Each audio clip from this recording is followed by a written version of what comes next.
ప్రొద్దుటూరులో ఎమ్మెల్యే రాచమల్లు చేస్తున్న దాన ధర్మాలన్నీ వారి తాతల ఆస్తి కాదు, అవినీతి సొమ్ము అని ఆరోపించారు మాజీ ఎమ్మెల్యే వరదరాజులరెడ్డి.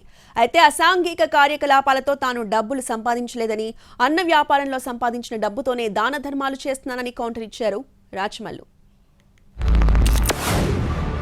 కోట్ల రూపాయలు సంపాదించినావు, నువ్వు అందరికి కలిసి ఇచ్చింది కూడా ఒక 1,000 కోటి రూపాయలు కాదు. నేను స్థలం అంతా నీకు చుట్టుపక్క ఉండబడిన పొద్దుటూరులో ఉండబడిన చుట్టుపక్క భూములంతా లెక్కేస్తే 1/4 నీ భూములు ఉంటాయి.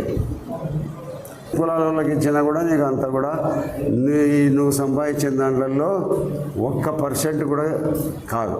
నీకు ఒక క్రికెట్ బెట్టింగ్లో వచ్చిన డబ్బు కంటే ఇది దాంట్లో వచ్చేది 1/4 కూడా ఉండదు నువ్వు ఇచ్చేది.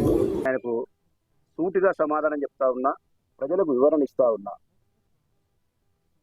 ఇప్పటి వరకు నేను చేసిన దాన ధర్మాలు, ఇప్పటి వరకు నేను ఉపయోగపడిన ప్రతి చెల్లికి, ప్రతి తల్లికి, ఏ సమస్యకైనా, ఏ కష్టానికైనా, కార్మికులకు ఇచ్చినది కావచ్చు, ఇంకా ఎన్నో రకాల సేవా కార్యక్రమాలు, పదుల సంఖ్యలో కోట్ల రూపాయలను, వేల మంది ప్రజలకు కన్నీళ్లు దుడిచేదానికి నేను పెట్టిన ప్రతి రూపాయికి సంబంధించి సమాధానం ఇస్తానా ప్రజలారా?